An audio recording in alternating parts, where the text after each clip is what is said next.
everyone, and welcome to Business Boutique. I'm Christy, Wright, and today we are talking about how to be successful at many things. I'll tell you, this teaching comes out of a recent article that I saw floating around on social media. Here's the title: Work, Sleep, Family, Friends, or Fitness, pick 3. So what's the message there? You can't do those 5 things. You can only do 3 of those things. There's no way you could possibly have all 5 of those things in your life and be successful. But you know what? This message is everywhere. It's not just that article. I see this all the time. You hear this message in the media. You hear it in circles when you're talking with your friends. The message is the same. You have to choose. If you choose your family, well, your career will suffer. If you choose your career, your family will suffer. If you're going to raise your kids right, you better have no dreams for yourself. If you're going to build a business, well, forget about sleep, and on and on and on. And if the message of the media wasn't strong enough, well, that's okay, because the narrative in our head is a broken record on repeat. We're always failing. It's not if you're failing, it's which thing are you failing at today, right? Like you're either failing as a mom or in your career or in your business or in some other area of your life. We're always falling short. You can't be successful in many things. We see it again and again and again, but you know what? It's simply not true. Now, you can't do everything in the world, of course, but you can do the most important things. You can't take advantage of every single opportunity, but you can do the right things. And you can do more than 3 things. You can be successful in many areas of your life. You can be successful in the most important areas to you. Now, I know that you're goal-oriented. You wouldn't be listening to this podcast or watching this video if you weren't. But here's the thing. One of the things that I struggle with in being a goal-oriented person is that I become so stinking focused on whatever that one goal is that I tend to neglect other areas of my life. It's not because I can't be successful in those areas also simultaneously. It's simply that I become so focused. It's like I'm one of those horses with blinders on, and I just forget about those areas. I don't intend to neglect them. I don't mean to forget about them. I don't mean to get off track so strongly, but I do. I've got my eye on the prize. I'm running hard. I'm running and gunning and moving and shaking in this one direction, and I completely neglect other areas of my life. I'll give you guys an example of when this was really apparent to me. I was 23 years old, and I was working in nonprofit, trying to build my career. Many of you have heard me talk about this before, but I worked 70 and 80 hours a week. I worked all the time. But I also, on top of all this, got the bright idea to move to a 40-acre farm by myself. Minor detail, I'd never lived on a farm before. Didn't have the first idea about the work involved in keeping a farm going. So during this season of my life, I worked in my full-time job 70 to 80 hours a week, and every other waking minute, I was working on the farm. Now, it probably doesn't come as a huge shock to you that I wasn't dating anyone during this time. But you know what else I didn't have? I didn't have a life at all. I wasn't dating. I didn't have any friends. I hadn't seen my friends in months, even over a year. I didn't take care of my body. I wasn't working out. I wasn't eating right. I wasn't enjoying any hobbies other than whatever hobbies occurred on the farm, like riding horses or mucking the stalls. I worked nonstop. Now, work is an important area of my life. Work is something I love. I think work is something that is very, very good. I think there's something very spiritual about it when you work with your hands, when you use your gifts. Y'all know I've talked about this before. But work is not the only thing. Work is not the only thing in my life that's important to me. And it wasn't when I was 23, even though I was single and had way less responsibilities than I do today. I just got so focused on that one aspect of my life that I neglected everything else. But you know what? It's really easy to do that. Fill in the blank with whatever it is. Maybe it's work. Maybe it's a house project. Maybe it's obsessing over your kid's preschool class. Maybe it's a different goal. Maybe it's running a marathon. Maybe it's something else. It becomes so easy to get excited about that goal or that one particular thing. You get so focused there, and focus is good, but you get so focused that you forget about every other aspect of your life that you also care about, that's also important to you. And so that's why I want to spend a little time in this show introducing you to the wheel of life. You may have heard about this before, but in fact, Zig Ziglar is the one that popularized this entire idea, but we love using it and we use it in our company all the time because it really does paint this picture. It gives you a visual of the most common, most important areas of a person's life. So picture a wheel, a bicycle wheel that has different spokes on it.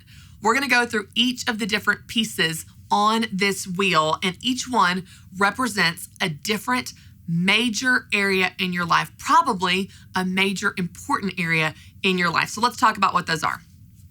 Number one, career. Now, I would lump business into this because you might be working full-time in a career and have a side gig. Maybe your business is your full-time career, but some aspect of your work goes into this piece of the pie. This is an important area of your life. You spend a lot of hours at work or in your business. So this is something that should be a priority. It should be something that gives you joy, that fills you up, that you've got goals, you're intentional in this area, you love this area. It is a priority to you. This area represents any aspect of your business or your career. Let's talk about the second one, your finances, your money. So often we think of money as this optional ornament on the side, but you know what? Your money affects everything you do. It's the common denominator of everything you want to do in your life. So finances is a piece of the pie that you also need to make a priority. You need to be intentional in. You need to set goals in, make progress, be proud of. You need to have that part healthy if the other parts are going to be healthy as well. The third area is your spiritual growth. This is where we're talking about your relationship with God and growing in your faith. So what does that look like? It's not going to happen accidentally. Your relationship with God is like any relationship. It's going to grow in proportion to how you invest in it, how you spend time with Him, spend time in His Word, spend time in worship, spend time in community, spend time learning and growing. It won't happen accidentally. So the third area of your life is your spiritual life, your spiritual health and growth. The fourth one is your physical health. So this is your body. How are you taking care of yourself? And I am not talking about being skinny. I'm talking about how you feel. How's your energy? How's your sleep? How's your rest? How do you feel when you walk up a flight of stairs? So taking care of your body, everything from the water you drink to the food you eat, to getting your heart rate up, to just caring for what God has given you. We only get one body. We get one. So let's take care of it. So this is a really important piece of the pie. This is an important spoke on the wheel of life as you realize that your physical health, again, will affect every other aspect of your life. The fifth area would be the intellectual spoke. This would be how you're investing in yourself for personal development. So books that you're reading, conferences that you're attending, classes that you're taking, podcasts that you're listening to, like this one. How are you investing in your mind? What are you putting in your mind, in your brain that's going to change how you feel about your life, how you live your life, the actions you take, the decisions you make? Intellectual growth and personal growth is a huge aspect of your life that affects every other area as well. So the fifth spoke on the wheel of life is your intellectual growth, personal development. Your sixth area is your family, and these are in no particular order. Of course, we probably would have put family near the top, but the sixth area that you want to focus on is your family. This would be your relationship. So your family that you live with, if you're married, your spouse, your kids, if you have kids at home, if you have kids in college, your in-laws, your parents, your cousins, your anyone in your family that you want to spend time with and you want to grow your relationship with. Here's the thing with family. It's really easy to take them for granted because they're just always there, right? Like we've got goals in other areas, but family, well, we'll just see them when we get home. But you know what? Your relationship with your family, your overall health and satisfaction with your family, again, will grow in proportion to how you invest in it. You know, we'll go hire coaches for soccer and football and track. We'll go hire business coaches, but we are not going to go see a counselor to help our family, or we're not going to invest in growing as a family to go to a conference together or bond or have some intentional experience with our family. But you know what? It's important. It's a priority. And if it's as important as we say it is, then we need to treat it like it is. The sixth area on the wheel of life is your family. And so you want to make sure that's a priority and at the top of the list when you are looking at how you spend your time and how you dedicate your energy. And then the seventh one would be social. These are your friendships, your relationships, hobbies, outlets, networking events, just getting out and having other relationships outside of your family unit and your work. What does that look like in your life? It's really easy to neglect this one, especially if you're busy. We all get busy. And so friendships kind of fall by the wayside. But you know what? Friendships are important to your overall health and satisfaction and just fun in life. When I have a night with my girlfriends and we laugh and we cut up and we tell stories, I go home and I'm so energized. I'm so filled up. It feels like I'm being me. I'm not just a mom or just a business leader or just a podcast creator. I just get to be Christy hanging out with the girls. And so don't miss the importance of your friendships and investing in those so that those areas and those relationships will grow as well. Okay, let's do a quick recap on the wheel of life. First area is career. The second would be your finances. The third would be your spiritual health and growth. The fourth, your physical health. So that would be your body. Number 5, intellectual growth or personal development. Number 6, family. And number 7 would be social. These are your friendships and getting to know other people outside of your main circles. When you put all this together, you have the wheel of life. These different areas represent the most important areas to most people. But what about you? What's important to you? Do you have a really high priority that fits in one of these spokes? Or maybe you have one that doesn't fit within one of these spokes. That's okay. Remember, life balance isn't doing everything for an equal amount of time. It's about doing the right things at the right time. It's about finding confidence in the choices that are right for you, knowing what those are, and then making them a priority. You know, successful women don't do everything, but they do know that they can be successful at many things. And if you focus on your priorities, then you can too. Hey everyone, and welcome to Business Boutique. I'm so excited because today I get to introduce you to one of my very good friends that I get to work with every single day. Sarah Sloyan is the Senior Vice President of EntreLeadership. She is an absolute rock star here at Ramsey Solutions. She's a good friend of mine, and she's a mom of 3 young kids. So we're going to be talking about how she does it, how she balances all the things. I know you'll love her as much as I do. Check it out.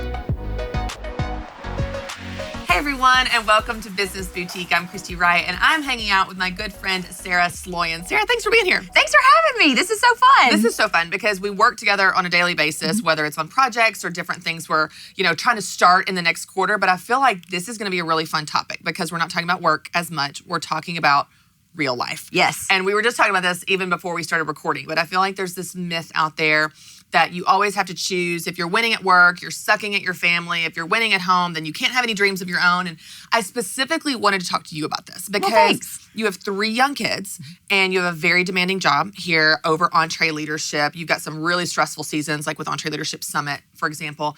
And I just want to know, what is your experience of that like? And how does this look in your day-to-day? So let's just unpack this. Let's start with kind of explaining what you do here at Ramsey and about your family so we can have context around this. Yeah. Perfect. So I lead EntreLeadership, and you have seen us grow. I started 6.5 years ago, and there were 7 of us, and I came in as a sales advisor. And now I lead the team as a senior vice president, and there's 60 of us. Yes, it's crazy. Massive. And there's disciplines in there that I never would have thought I would lead. So we've got our dev team, we've got creatives, we've got our sales team, we've got things content. You probably don't know as much about. Oh no, you're like, someone teach me. I've literally never coded a 0 and a 1 in my. I don't think they code like this too. Oh no, this would take a long time. I'd be very expensive on payroll. So it's been awesome. It's been really stretching. I've had to really learn a lot, and every day I feel like I'm learning new things and making mistakes. And, so that's been the last couple of years. And so now I lead the whole team, and I have 3 little kids, like you said. My oldest is 8. We were just talking about this morning was talent show this morning. So I was literally running from talent show like real to life. hang out. Yes, real life. And my middle is 5, so he'll start kindergarten this year. And then we've got the baby is 2. Yes. Okay, so you're in that season where your oldest is now independent enough, but you still have one in diapers, I guess? Yes. Oh, yes. yeah. That was what we were talking about right before talent show was, okay, what is our game plan for potty training? Yeah. We got to get out of these diapers. Yeah. But you know that season right after potty training where they're not reliable? Mm-hmm. Oh, yeah. And you think it's going to be like this, and no, it's like months of... You go on a road trip and you're like, do I put them in a pull-up? But then it feels like we're regressing. Right. But if I don't put them in a pull-up, meanwhile, they're going to have this panic attack. So we're kind of in that stage right now. It's so funny. It makes me think back to when you and I went and got a glass of wine at Bricktops, like, I don't know, maybe a year or two ago, I can't remember. And we're like, half of the time we're talking about work and like, what is it like to lead, lead people, lead men, lead people different than you, all that kind of stuff. Like, what about office hours? And we're like problem solving business principles. And we're like, you're like, also my son leaks through his diaper. I was like, oh, you got to try these inserts. I was like, there are these inserts. You get them on Amazon. Game changer. Yes. So, you're talking about diaper inserts to sleep through the night and also how to lead a team of 60. Listen, I got all kinds of priorities. I got to keep a healthy team. I got to keep a healthy household. So, yes. I love it. Well, it's just such a great picture. I love that you were even at the talent show before this because I think sometimes, especially on podcasts or our platforms, people see us only in blazers and sweaters, only on stages, only in the professional environment, which that's a piece of our life, but that's not our entire life. Right. And one of the things that I've been kind of teaching on recently actually came out of an article. I told you about this that I saw where the title of the article was something like, career, family, friends, fun, and sleep. Oh, fitness, pick 3. Like you can't sleep and also have friends and also work. No. And it's this really extreme case that they're making of like, you always have to choose. It has to be this or this. If you're winning at work, your family's going to suffer. If you are going to be a good mom, you can't have any dreams of your own. And I feel like that limiting belief makes people feel very locked in. It makes people feel like I have to have a very small life and it has to be very categorized. And I was so excited to talk to you about this because you don't believe that. You don't live that. I don't live that.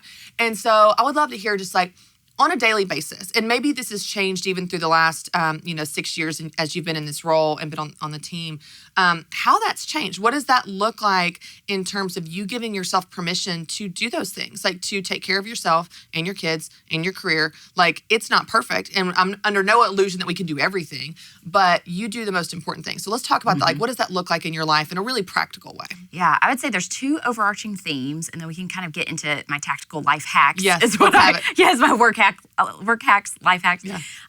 The 2 overarching themes are a lot of grace. Mm-hmm. So this is something I've really had to learn, especially as I've had more kids and taken on more responsibility, is it is so hard. You have this picture in your head of what success looks like, and you are stretching to hit all of those things. Right. And sometimes things are just not going to go as you want it to go. And so it's funny how we would be sitting with a friend, and if you were to tell me, gosh, Sarah, I really felt like I fell down as a mom today, this happened, I'd be like, Christy, you're an awesome mom. Right. Here's what your sons remember about you. And I would have all this grace for you, and I'd be like, you need to have grace for yourself. But we don't extend that to ourselves. Right. we hold ourselves to this. We beat ourselves up. Yeah, so it's like I want to have the same conversation with myself that I would have with a friend. That's good. Who is walking through the same thing. And then the second thing is just prioritizing. So I am constantly having to think about what is the most important thing in my world. So I don't think you have to, I don't think you have to pick just one. I don't think you have to say, well, I either have to have sleep or I have to be a good mom. Right. I have worked really hard, and this has come with the years, on prioritizing. The last couple of years for me, it's been my eating and my working out. I always thought that has to go by the wayside so I can be a really great mom and a really great leader. And I just started building in kind of life hacks. Mm-hmm. So we hear this all the time, but every Sunday I just throw some vegetables. I just buy a big old bag of green beans at Costco. Yeah. I mix them up with some salt and pepper and olive oil, and I just throw them in the oven. I roast them up. I do some crock pot teriyaki chicken, and I make all of my lunches for the week. I put in a egg white bake. I just ground up some ground turkey and throw some vegetables in there, do some egg whites, again from Costco, just pour them in, and then I just bake them. And it really only takes me about 30 minutes, but then I've got my food. It's the preparation that pays off the whole week. Yes, exactly, because it is important. I feel like I hit a wall in the afternoon, or we will work all day, and we won't have eaten, and we won't have poured into ourselves, and we've been go, and then we'll get home, and who gets our leftover energy? Right. The most important people in our lives. Right. And I just thought, I can't do this. Yeah. I cannot. So what is the answer so I don't hit a wall in the afternoon? Yeah. I need to start by making sure that I actually eat a good breakfast. Yeah. And I also stopped pressuring myself to like fit the norms. I like to have breakfast at 10 a.m. Okay, Yeah, everybody needs yeah, to calm leave me down. alone, yeah. Yes, I'm a 10 a.m. eater. And Yeah. I think that we put these pressures on ourselves, like, you got to get up and eat breakfast, and like, You got to do it this way. and breakfast is just a substitute for whatever, fill in the blank, right? And I just thought, you know what works for me? I'm going to eat breakfast at 10. I'm going to go work out at lunch, which is crazy. I used to think, but then I'm going to get back to work and I'm going to be a sweaty mess. It's like, you know what?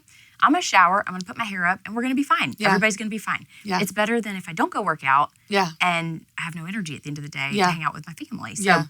I think there are things like that I just had to kind of get over. Yeah. I'm not going to be like, there's not this prescribed way to Right, win or be right. successful.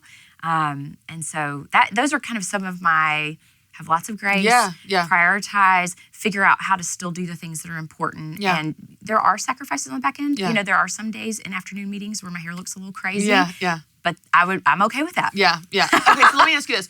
In prioritizing and having grace, because things have to kind of fall by the wayside sometimes, what are some very specific things that you've had to let go? And I'll give you some examples of mine, because I have Yes. it's very fresh in my memory, because this is something at first felt accidental. And I was like, oh, I need to do this. I should do this. I've got to keep up with this. And I was like, no, I'm choosing not to do that. So like our bonus room, you can't see the floor. Like there are toys everywhere. And at first I was like, oh, I need to clean the bonus room. And it's like, no, like they're going to get torn up the next day. And I've chosen to be okay with that. So it became an intentional choice to let that go. What does matter to me, for example, would be that the living room is picked up. That's where we relax. That's where we hang out. I want, if a friend stops by, it doesn't look like a hot mess on first impression. But there's some things that I care about and some things that I don't. So like that Totally. would be an example. I love your cooking example, because I don't cook. That's something I let go. Right. Maybe I'll pick something up that is really, really quick. You know what I mean? Not anything fancy or whatever. But I've had to choose to let some things go so that I can do the things that I care about the most. Like when I come home in the evenings, I love to change into running shorts and immediately go play with my boys. So we go to the park, we go to the playground or whatever.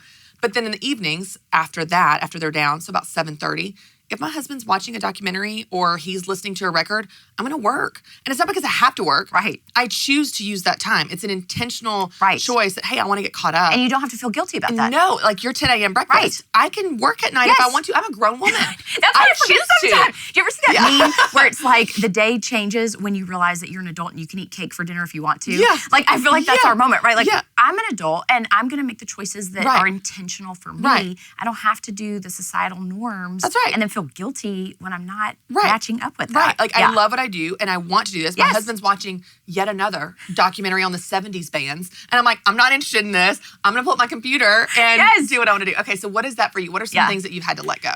So there's two things that kind of float up. One is laundry. Mm-hmm. I used to feel so guilty. This is so dumb when I say it out loud. Like if someone was telling me, I'd be like, what are you talking What's the about? big deal? This is really ridiculous. But it's very real. It was very real. I felt like there were things like laundry that like, because I physically could do it, that I should. Mm-hmm. And I would spend my whole weekend doing laundry instead of hanging out with my kids or stressing things like, okay, we got to get home from this birthday party because I got to start that load. I got to switch that over. And then meanwhile, we have a very small laundry room. Like you walk in from the garage and it's kind of like that entryway with like the laundry, the washer dryer and then the backpacks, right? Well, when I would do laundry, it would be all over my dining room table for multiple days. Right. Because I didn't have a space. So I would be stressed out because I'm a very visual, like when my visual space is Yes. cluttered, Yes. like you were describing with the playroom, that really stresses me out. And so I would deal with that all weekend. I would be stressed out in my own home. I know this just sounds kind of, but this No, is how it's it real. is. It's And real. I've learned to just accept, like, this is what's important to me and not judge myself for it. Right. Like, this is Sure. what it is. So I finally turned over our laundry and I just said, would you be willing to do our laundry and I'll pay you this amount? Yeah. And I kind of calculated that out over the course of a year. And I thought, is that worth time with my kids and Yeah. sanity? Yeah. Yeah. Would I pay that in a heartbeat to have that time with my kids? Absolutely. Right. So why am I making this a thing? Like I'm failing. Right. My kids do not care Right. who does their laundry. I guarantee they don't. They would much rather go to the park. Right, right. So that has been a game changer for me. And then this is kind of a spicy topic. So it's been a recent realization, but I was talking to my husband and I realized that I have different friends that pour into me.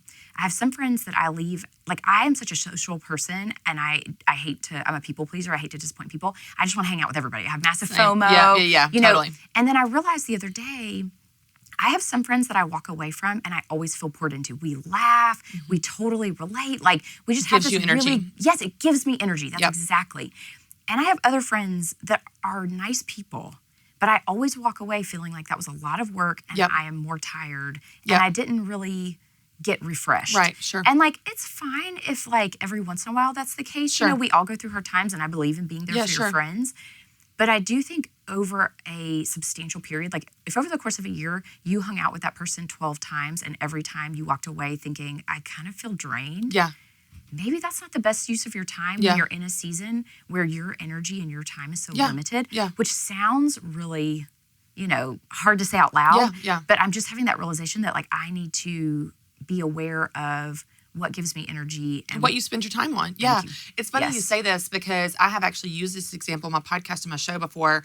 This was a couple years ago, but I had this friend that I would catch. She was kind of that acquaintance friend that she wasn't a part of a friend group. So we'd just get coffee or lunch on a regular basis. And something transitioned over the course of years. It was very gradual. So it wasn't like an overnight thing. She was going through a hard time.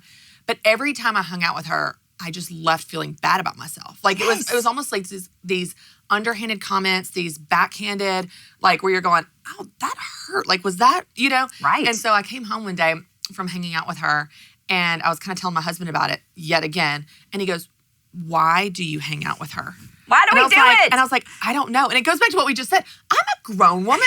Yes. I'm not in middle school where I have to hang out with my homeroom. Yes. Like I can choose my friends. This friend is not a friend. She doesn't make me feel good about myself. And she actually makes me feel really bad about myself repeatedly, like on a consistent basis. So we don't hang out anymore. And it's so great. And it feels so controversial to say that, but no, I think it's really real important. Life. It's real life. Well, you got to give yourself permission to spend your time the way you need to spend your time. Well, and I tell people all the time, you can't complain about that which you permit. You allow it. I show up to lunch. Yes. So why am I complaining about this? You say yes. Yes. I have the option to say no. So anyway, that's such a great example because I think so often we as women, and I'm so guilty of this, Sarah, come from this place of being reactive. We get the text, we say yes. Someone needs laundry, we do the laundry, we run the errands, we react versus saying, what do I want my week to look like? Yes. What do I want my life to look like? How do I want to spend 5:30 to 7 at night? How do I want to drive spend your calendar versus it driving you? Yes. I feel like everything is a good idea when you commit to it, and then it sneaks up on you, and all of a sudden I'm going to a Jay-Z concert at Wednesday night, like at 10:30 at night, and I got work the next day, and I've got, and I'm thinking, what was that? No. What was I thinking? And I love that you use that example because I was just talking even like a few months ago about an experience I had earlier this year where I got an email from my son's 4-year-old soccer team, the association or whatever. It was a week before the season was going to start and it said, we don't know what to do. We don't know what to do because we don't have a coach for your team. And I thought, yes. Yes. Of course you did. Yes, as a pregnant woman of my third child totally and makes 2 sense to me. toddlers with a busy, I should definitely coach this team. And I did. And I had to do it the whole stinking season. And there by should the be end, a tap out. I was so disgruntled, Sarah. I was so mad at myself. I was like, why did I do this? And so the question I told my husband, I said, this is not your problem. This is my problem. However, one thing that would help me would be when I have a new idea or a new commitment, or I'm going to say yes to something, don't ask me if I'm excited about it right then. Yes. Say, will you want to do it then? Yes. Well, in May, will you still want to be showing up twice a week for practices and games? Because when we cram all that stuff in, I mean, I'm stating the obvious, but it takes things that we would normally get a lot of joy out of, and it just makes it feel like another thing to check off our list. Oh, it sucks the life out of it. It takes the fun out of it. Yes. Totally. So I love the idea of almost like fast forwarding or projecting into the future and saying, will I want to do it then? Will I want to go to Jay-Z concert when I'm exhausted? When I get there and I realize it's on a Wednesday, I have a day full of meetings next day, and my kids are going to get up at 5:55. Right. Well, I don't know about that. Right. It makes you look at it with a different perspective. Yes. I love that. Okay, Sarah, so one of the things that I think is really good for our listeners, because they may be working full-time jobs, they may have side businesses, they may be working full-time in their business. Many of them are moms, not all of them.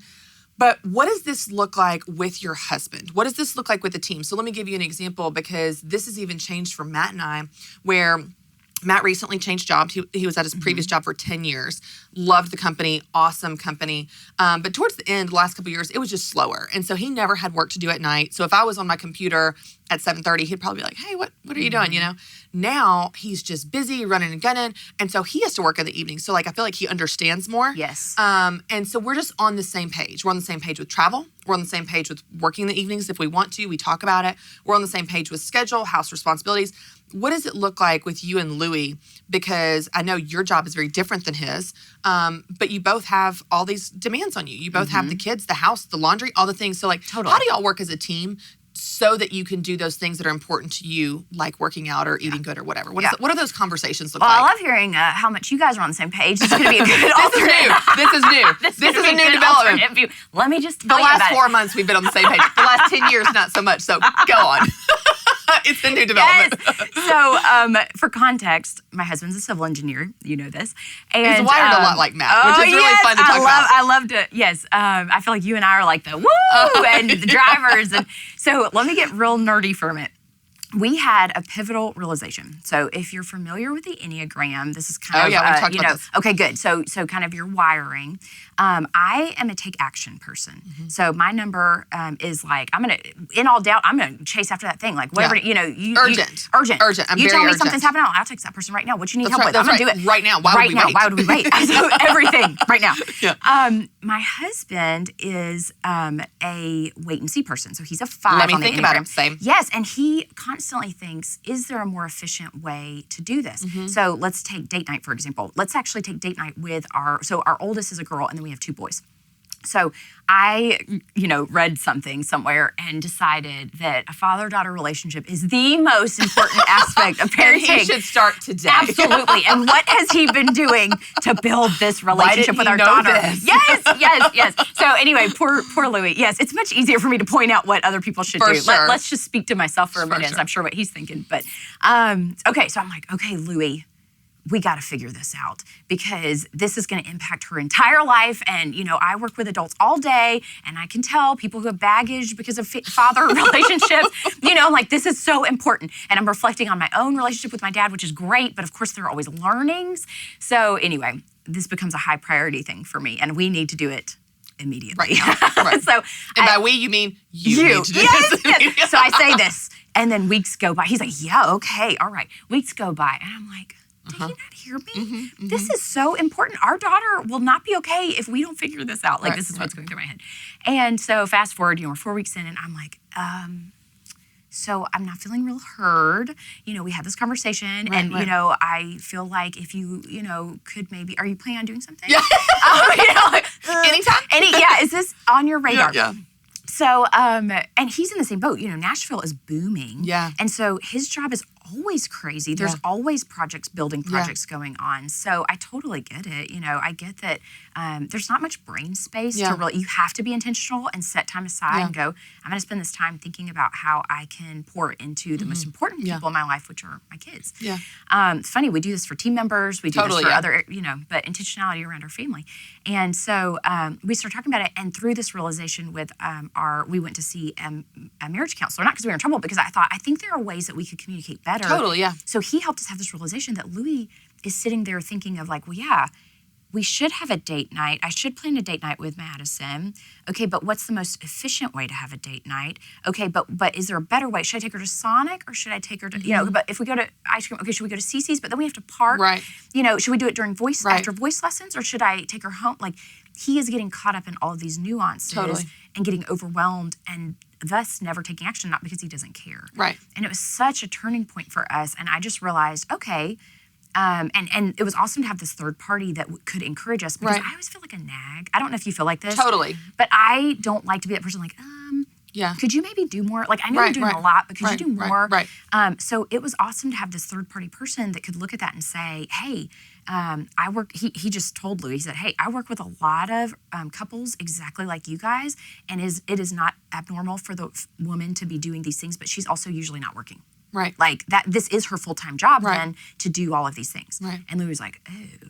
And so it was awesome for us to go, well, how do we scalably do that? Yeah. And so then what I realized is there's certain segments, right? So part of it, like the laundry, I needed to just outsource. Yeah. I needed to say, it really doesn't matter to my family if I'm the one cooking dinner every night, if I'm the one doing laundry, if I'm the one cleaning our house. Right. They don't care. Right. And so when I calculated up what that would cost us to outsource, or like we hired someone to come organize our house. Right. Now, we don't have the money to be funding this all the time. We have to kind of strategically, and we give up stuff. Like I said, we don't have time to watch TV, so let's cut our cable. Right. Let's take that money and pay somebody to clean our house. Yeah. And it's awesome. Yeah. So there was that segment. So it was like, all right, what can we outsource? Then there was the kind of like, what do we just need to stop doing that we need to stop putting pressure on ourselves to always have to do it? And then there was the like, what does he just not realize he needs to take off my plate? Yeah. That we need to say, how does he create a sustainable system? So payroll, when we had our third child, and our oldest was starting kindergarten, I just realized I don't think I can keep up with everything here and make it to daycare and make it over to school by 6 p.m. for pickup and not feel like I'm a total stressed out in that case. Right. So we ended up saving the money and hiring someone to help us. And so that was a big game changer for me. And so I was able to sit with her and say, could I pay you a little bit more, and would you be willing to pick up some of this stuff for us?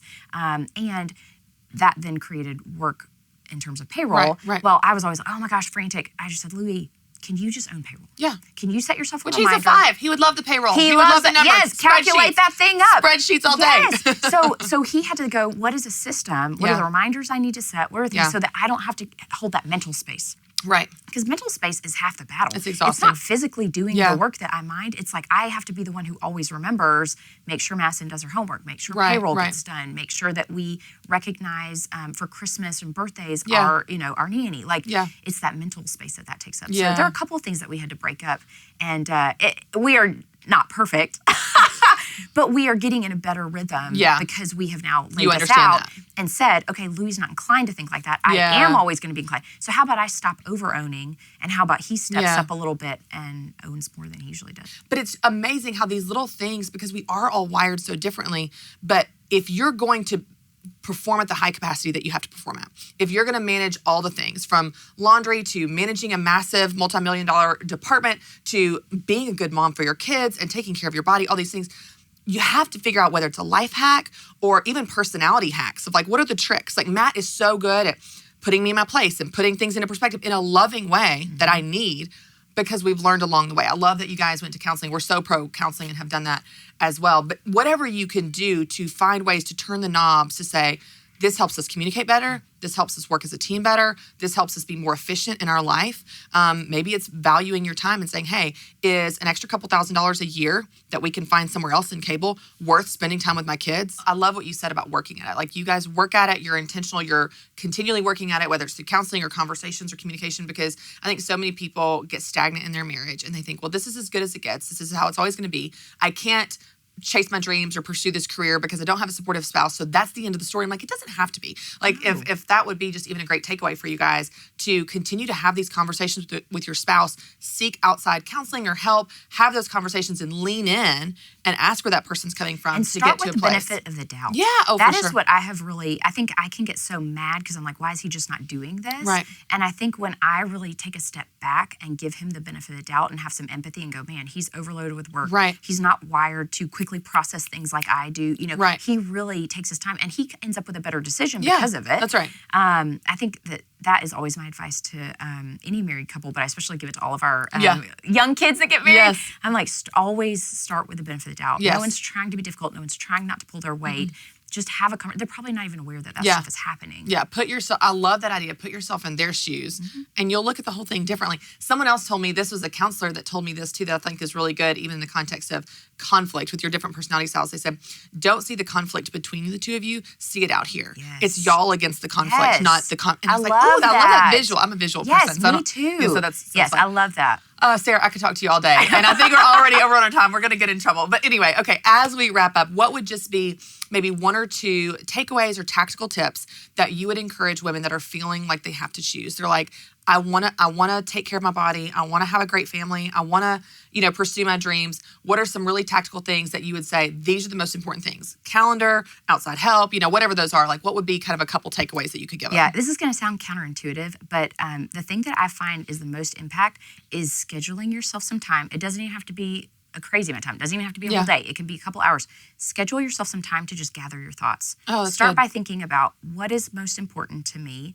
How do I build those into my time? What are the life hacks that I can, and we all deal with this. I mean, you can look online and so many women out there have tips on, whether it's meal prep or crock pot meals or resources are available to us. Yes, and you can, if some of your priorities are hanging out with girlfriends and you want to eat healthier, well, maybe you get together and you make crock pot. I've gotten together with girlfriends and done freezer meals, that you could just throw in the crock pot. So I think that the biggest thing for me is just scheduling a little bit of space to get my thoughts out of my head and then go, all right, how do these pieces all fit together? Because you can create the puzzle you want to create, but not if you don't make the time to create a plan. Sarah, I love it. This has been so helpful and I know so practical for all of us that are trying to juggle all the things. And we know we can't do everything, but we can do the most important things. So thanks for being here. Thanks for having me. Hey everyone, and welcome to Business Boutique. I'm Christy Wright, and today I've got some encouragement for you.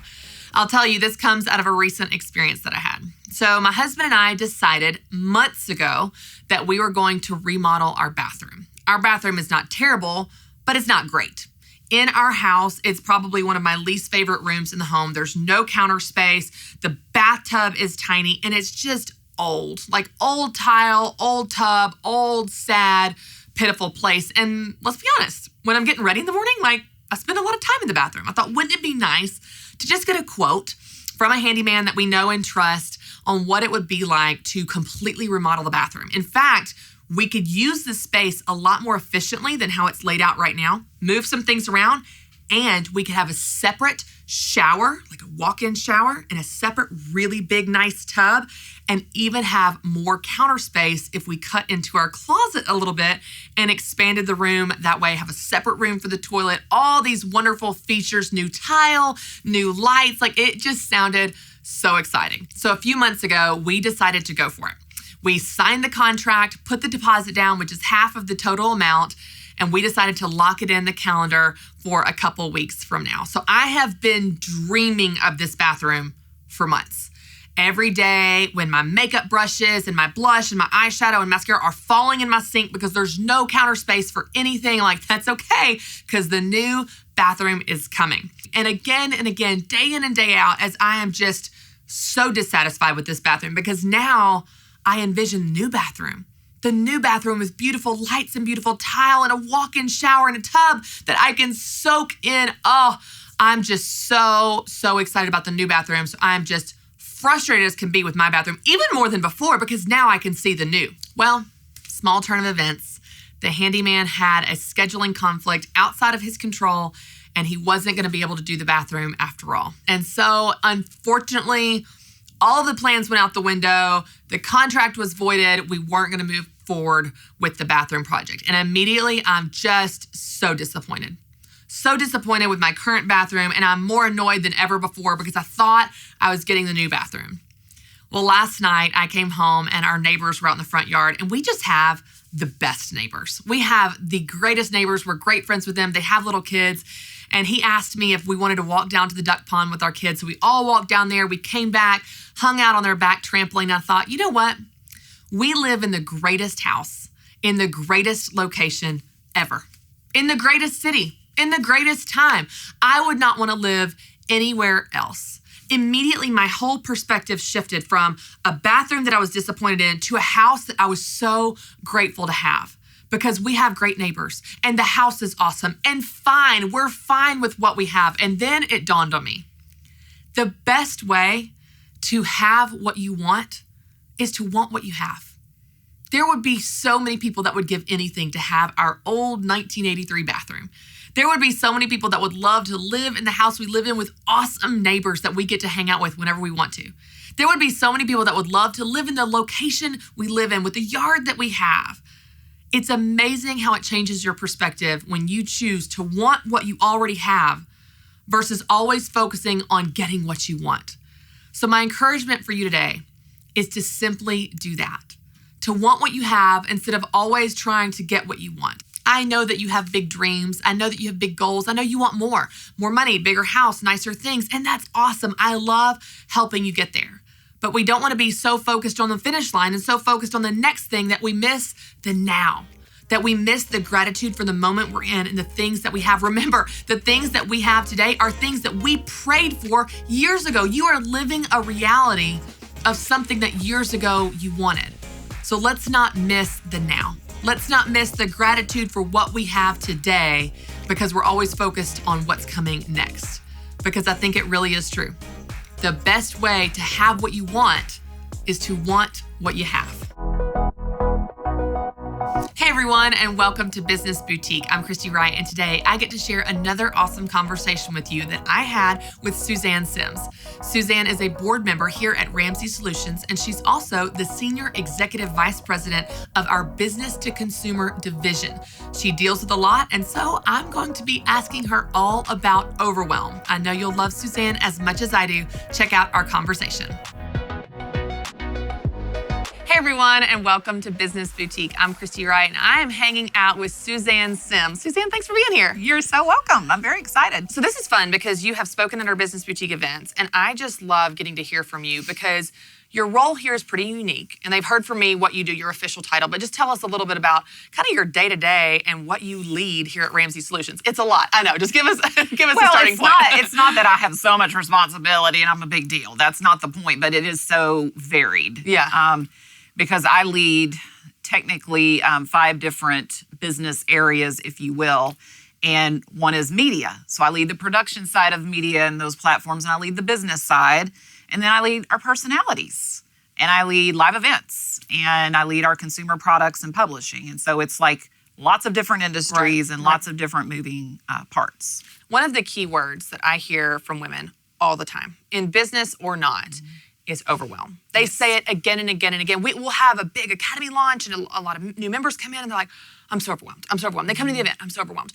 And so this is a real buzzword for them. And I was so excited to specifically sit down with you because over the last 7 years of being a board member, leading these different departments, some that you know, some that you had to learn, lots of different personalities. Yeah. I would imagine you've gone through seasons of overwhelm and had to deal with that. So let's just start with, just in general, maybe tell us, even just kind of pull back the curtain, like what are some seasons you've gone through where you thought, I just feel really overwhelmed? Like what has that been like for you?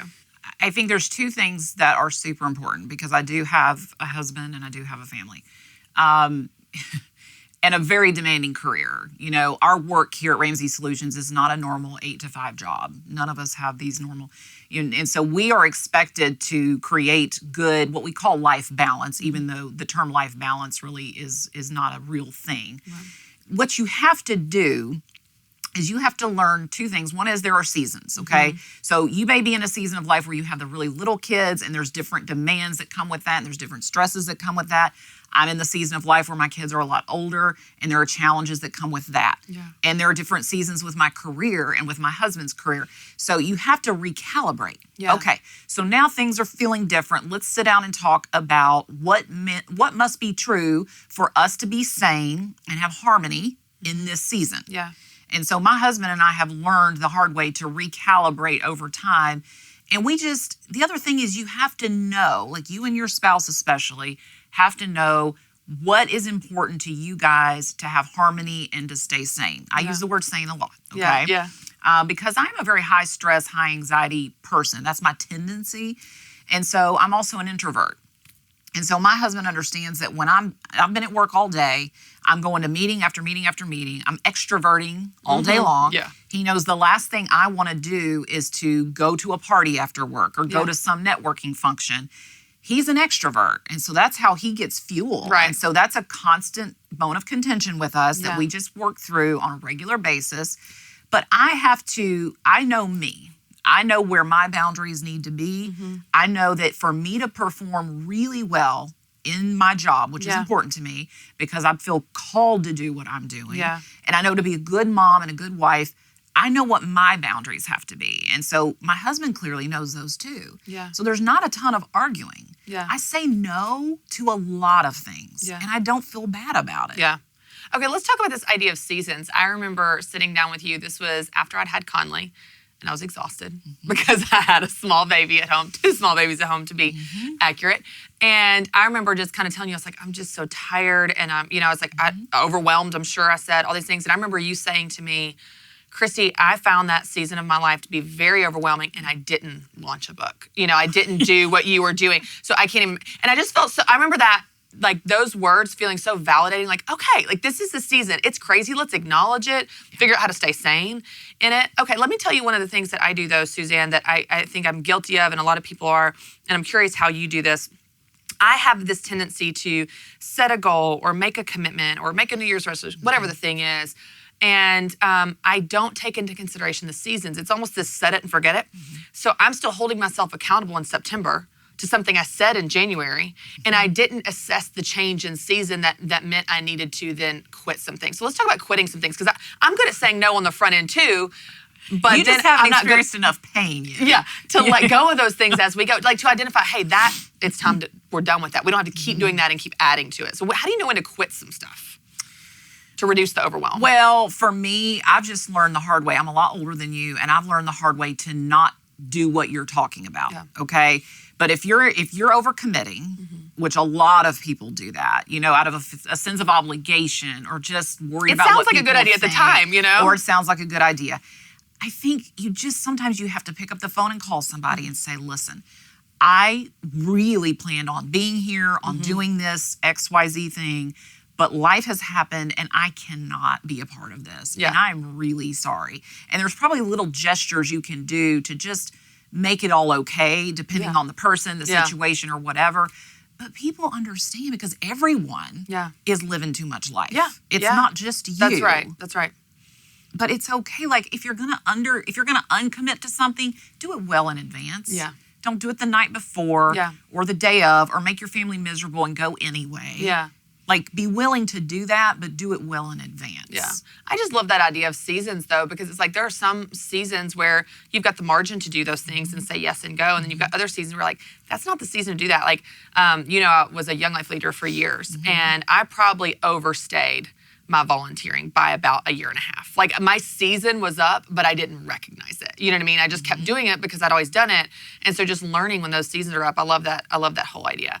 One of the things I think you're really good at too, to reduce the overwhelm is just what you said a minute ago. And it's familiar language for us, but I want us to like camp here. Okay. What must be true? Let's talk about that. We talk about that all the time here. And so for us, it's really normal. I think a lot of people, they've probably never heard this phrase, but as you're looking at your life and your schedule and you're overwhelmed, you're like, all these things, how do you boil it down to a list or a calendar or what must be true? How do you work through that tactically? Because for me, Suzanne, when I'm overwhelmed, if I can see it, if I can write it down, even if the list is 75 things long, I'm like, I can do these 75 things. It's when I don't know, it's like I can't touch it. In our businesses here, we set goals and then we say what must be true to get to that goal. And we make a list, literally. Like we write it down. We put it all on paper on purpose. And it's what you just said. Anytime I feel overwhelmed, let's say at work in a given day, if I sit down and write down on a piece of paper the things that are in my head that are really stressing me out, the minute I write them down, they feel achievable. Yeah. Because the second thing you do is prioritize them. You draw the line and go, okay, I have to do the things above this line today. Right. But the things below the line, if they don't happen today, it's not the end of the world. Right. They can happen tomorrow. It's why I preach about journaling. If you get things out of your head onto a piece of paper, it changes everything. Yeah. And I mean, that's a conversation for another day, but it's so important to get what's in your head out. I love David Allen says your brain is for having ideas, not holding them. And it's so often I'll just try to hold them, and it takes so much mental energy and brain power to just remember and remember all day. But like you said, if you write it down, it's like, oh, well, the paper's got it, or the phone's got it, or the app's got it, or whatever it is. It takes the stress out of it. Okay, let's talk for just a second about mindset, because I think there's the tactical piece of this of writing it down. There's also the mindset of, there are some people, and I've been guilty of doing this before, where they just want to kind of stew on things and they want to have a pity party. I'm so overwhelmed. They just want to talk about it. It's like the more you talk about it, the more overwhelmed you feel, the bigger it gets. And then you just stay stuck in this overwhelm. So let's talk about choosing to look at it differently as well as the tactical. Like, how do you do that? What does that thought process look like? I think for me, I have a couple of people in my life that I can go to at any time. And sometimes it's through text message or sometimes it's just popping in and I can vent, get it out. Yeah. And then I move on. Okay. Because sometimes you need to get it out and you need someone else to feel your pain with you. Yeah. That's okay. but you can't wallow in it Yeah. because then you don't get any work done. You're not productive at all in that case. And you don't want to become a victim to your stress and all that. Like, we all know victims don't win. They don't get anything done, and the people around them don't enjoy being around them. Right.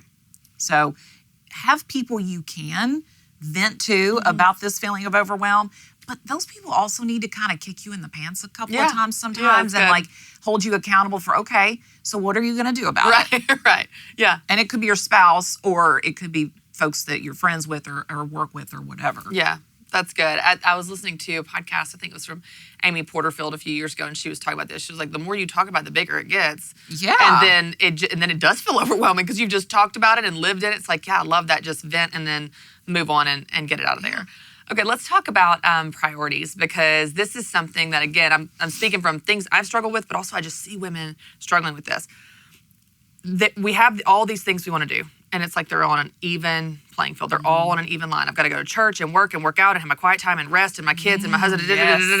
And then when push comes to shove, we panic because we don't know what to do, because two things are competing for our time, and we never know what is most important, second most important, the priorities. Like, let's talk about that and how you do that. This is in your life. Real soapbox for me. Let's have it. We'll bring it. Like, I'm pretty passionate about getting exercise. I'm pretty passionate about spending time with God and journaling. I'm pretty passionate about being present for my family, and I'm very passionate about what I do that I feel called to do for a living. But like, here's the key. You cannot be legalistic about any of these things. I don't try to have a quiet time every day of the week. I don't try to work out every day of the week. I don't try to have a perfect meal for dinner for my family every night of the week. That's absurd. Yeah. I don't know anybody that can pull that off. That's overwhelming. Yeah. So it's a give and take. And by the way, every week doesn't need to look the same. Every day doesn't need to look the same. And so just sometimes I say, sit down on Sunday evening with your spouse and look at the week ahead. Just 1 week. Okay, so the mornings this week look like this for your workout schedule and mine. And then here's our after work activities. And here's how we work around those. Boom, we're done. And we're off to the races for the week. And we just look at 1 week at a time. And I let every week be different. I'm okay if 1 week I work out Monday, Wednesday, Friday, and the next week it's Tuesday and Saturday. It's okay. Yeah. At the end of the day, like, I'm doing better than most people. Right. And so I'm not holding myself to an unreasonable standard. So I love that, though, because what you're saying here is you're really identifying the most important things for that week, what your priorities are, getting on the same page with your spouse. But then the effect of that is, you know what's not most important. So like, if something comes up, you know, you can have, like you said, say no. You've got confidence in saying no, because, well, that doesn't match what we said was the most important thing. Priorities change every week. Like at work, 1 week might be super crazy with a lot of demands and a lot of things flying around. The next week might be a lot more chill. I don't feel like any week here is chill at all. Yeah. But you know, there's a difference to every day and every week, and I have to adapt to that. Yeah. And my family has to adapt to that, and that's how we roll. Okay, I've got a question. I've never asked you this before, but I'm curious. You've heard me talk about this before in my life balance talk on stage, but I've said before, I used to make decisions by only asking myself 2 questions. Do they need me, and can I do it? Like, do they need me, which is yes, because they're asking, and can I physically cram this into my schedule somehow, find 15 minutes, whatever. What are some of the questions you ask yourself, even if it's kind of unconscious, before you say yes? Like if someone says to you, hey, Suzanne, next Thursday, I need you to do or can you do da-da-da-da, whether it's volunteer or responsibility, doesn't matter what it is. What kind of things do you assess before you say yes? I've never thought about this before, but my wheels are turning while you're talking. I think there's some of the things I think through are, is this relationship going to be important to me 10 years from now? Okay. That's a big one. You know, you hear a lot about being really intentional about who you spend time with when you're as busy as we all are. And I might do a little something like a 15-minute meeting at the office with this person, but I might be willing to invest in a whole coffee meeting off-site with this person because I'm working and building that relationship for whatever reason. It's prioritizing people. A lot of times helps me prioritize what I commit to. Okay. Does that make sense? There's that, and just the whatever season I'm in with work or family, like there are priorities that happen to be important for that season that are going to determine what I commit to. Yeah. sometimes it's just so hard in the moment when you're busy, when you're in the weeds, to know where to say yes, where to say no. And then you say a yes and you regret it. And you know what I'm saying? Like just helping people with that decision-making paradigm of discernment, when to say yes and when to say no. And it goes back to even what you're saying about seasons. There are certain things in a season I'll say yes to all day that in a different season I won't, you know? If you have people constantly coming at you wanting your time, well, instead of committing a whole lunch or a whole 2-hour meeting with people or whatever it is, start committing to like a coffee meeting or have a place where you can hold court and have it set up to where they understand they've got 30 minutes, whatever that needs to look like. And when they sit down with you, say, just to let you know, I've got a hard stop in 30 minutes. I've got to go do X, Y, Z. You can make something up. It doesn't matter. You're letting the person know that you're interacting with, that you have a time. And if they have a brain, they're going to be respectful of that. Yeah. And that's a good way for overcommitters, I think, to deal with people that really want their time and attention. Yeah. Okay, what about the situations where, and this can be self-imposed, it may be from other people, but it may be something you bring on yourself. I do this all the time. I'll have an idea. I was just talking about this the other day. I'll have an idea. I'm like, ooh, I could fill in the blank. And somewhere between that idea of I could turns into I have to. And I don't really catch when that happens, but then I hold myself to the should. And I'm like, I don't have to do this. That's and I've heard you say before, I don't have to do that. That's stupid. How do you do that? So teach us how you're like, well, that's just so stupid. I wouldn't do that. Honestly, Christy, you know? I don't care what people think about me. And I mean, listen, when you get as old as I am, you just start to not care. See, a lot of times when you're in the stage of life where you have the little kids and all your friends on social media are throwing the perfect birthday party for the 1-year-old, spending $1,000 on a 1-year-old like the 1-year-old knows or cares. With the perfect invitations, the perfect party favors. Like, you do feel like you have to do that or they will look down on you. And that's valid. Yeah. I'm over that season of life. And I don't care what you think about the invitation you get in the mail to my son's graduation party or whatever. Like, I'm going to do what I have time to do. Yeah. Now, if I do set my mind to something and I am going to do it, I want it done well. Yeah. Because that represents me. Right. Right? If something is important to me, and for me, it's probably aesthetics at something I'm hosting. Yeah. More so than the invitations or whatever. Yeah. But like, you also have to know yourself well enough to know what you're really good at that comes naturally for you. If it's like really natural and it's actually energizing for you to sit and make invitations and you're going to have fun with that and feel good when you're done, then do that. Right. That's just not me. Yeah. Yeah, I love that example because I would say for me, and I've learned this about myself because I'm always trying to reflect on like you said, what gives me energy, what doesn't. Cooking. If I have the time and I have people to cook for, I love cooking. But if I don't have the time, if it's 5:30 and I'm trying to pick up groceries, then it's stressful and not fun. And I'm gonna pick up dinner. Yes. So understanding the environment, the season, the situation where that's gonna be fun and life-giving for you, not a pressure you have to do, but not holding yourself to it at the 5:30 when you can't or don't want to or whatever. Listen, when I was growing up, my mom stayed at home and she had a cooked meal on the table every night of the week. My dad came home at the same time every night and we sat down as a family every night and had dinner.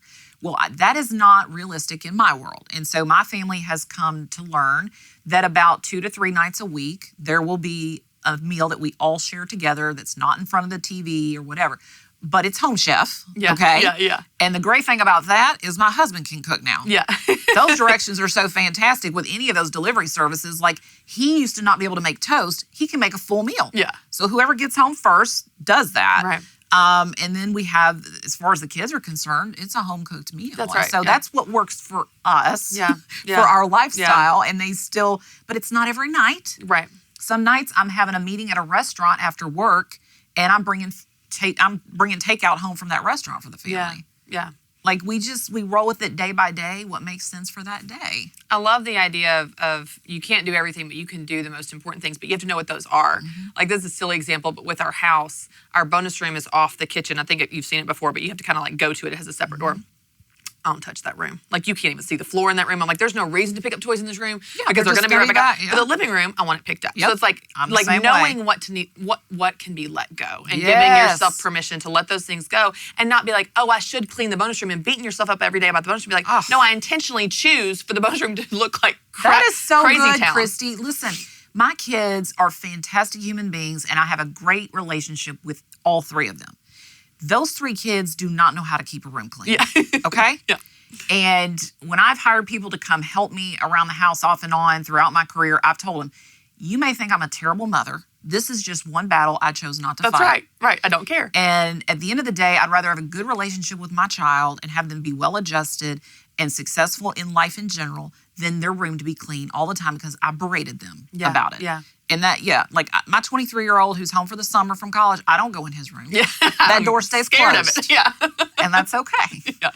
I think you hit on something really interesting there, though, Suzanne, because I think a lot of times we say, this is important to me. I've talked about this too in my life balance talk, but this is important to me, but then we do this. So let's use the house as an example. It's most important to me that from 5:30 to 7, I play with my kids because they go down early. I've got an hour and a half with them. I want to be on the playground, outside. Myself, I've done this. I've seen other people do this. You say that, but then you come home and you're scurrying and you're cleaning and your kids are in bed. You didn't spend time with them. So you're going, I didn't spend time with them. And that disconnect between what we care about and what we're actually doing is where all that stress and overwhelm. But I love the idea of I'm going to intentionally choose for the house to look like this, and I'm going to be on the playground with my kids. I'm not a victim to it. I'm choosing it. Yeah. Yeah, I love that. So you can't care if somebody pops over and your house isn't perfect. You have to be okay with that. Yeah. Because when you're 80 years old, none of that's going to matter. Yeah, I love that. And it's hard. It's a hard habit to break, but when you do, you kind of strengthen that muscle and then it gets easier. Because the next time you're like, oh, I've done it before. I can do it again. All right, let's talk a little bit as we wrap up, Suzanne, about overwhelm in terms of fear. Like not overwhelm of the house, overwhelm of responsibilities, or overwhelm of schedule. Overwhelm of like, I feel out of my league. I feel unqualified. I know you've had multiple promotions. You started here when you were super young. You've gone through all the different departments. How do you manage that and work through that and still show up in a meeting and speak up and sit at the table? I mean, seriously, when you're feeling like there's a little voice going like, I don't know if I really deserve a spot at this table. Or if a woman in a business, I'm feeling overwhelmed by this opportunity. There's a big client, there's a big pitch coming up, whatever it may be, the overwhelm of the environment or the fear and kind of how to work through that. Because I know you've faced that as well. I've always believed in fake it till you make it. And that, I live by that. It sounds cliche, it works. Now, when I was 27 and I was thrust into meetings with high-level radio executives and I knew nothing about that world, like I did fake it for sure, but it was a lot harder then. There was a lot more anxiety than there is today when I fake it. But the way that I navigate around that is I'm extremely vulnerable. I just put it out there. And I've encouraged leaders for years to do this. Like, just tell the people that you're working with or that you're leading, I don't know what we're doing. Listen, I'll be sitting in a meeting and I will raise my hand and I will interrupt and say, I'm sorry, what did you just say? What are we talking about Like here? You used 4 acronyms and I don't know what they are. Yeah. Can you please describe this and explain this to me? Yeah. And I'm not embarrassed to do that because that's better than me not knowing what they're talking about and shaking my head and then walking away from the meeting and be completely clueless. They're going to lose a lot more respect for me. And what happens when you just open up and say, I am really clueless and I feel really dumb right now and I feel like everybody in this room is smarter than me, it endears them to you and it really breeds loyalty at an extremely high level. And then you have the ability to speak into their lives a lot more is what I have found. Yeah. I love that. But you still show up. I mean, you're there. Yes. You're present, for whatever the opportunity or whatever the meeting or whatever the thing is. I've used that example with speaking, but that first Move conference, I didn't know what I was doing. I'd never spoken in my life. Yes. You know what I mean? But it's like I walked out there and just pretended like I deserved to be there. Yeah. I was having lunch with Donald Miller yesterday, and we were talking about some stuff, me and him and Jeremy and some other guys from the office. And he said something that I thought was so interesting. He was like, so many people spend their whole lives looking inward, going, what should I be? What should I be? He goes, pick the story and step into that story. It's like, I would have never picked the story that I'd be a public speaker.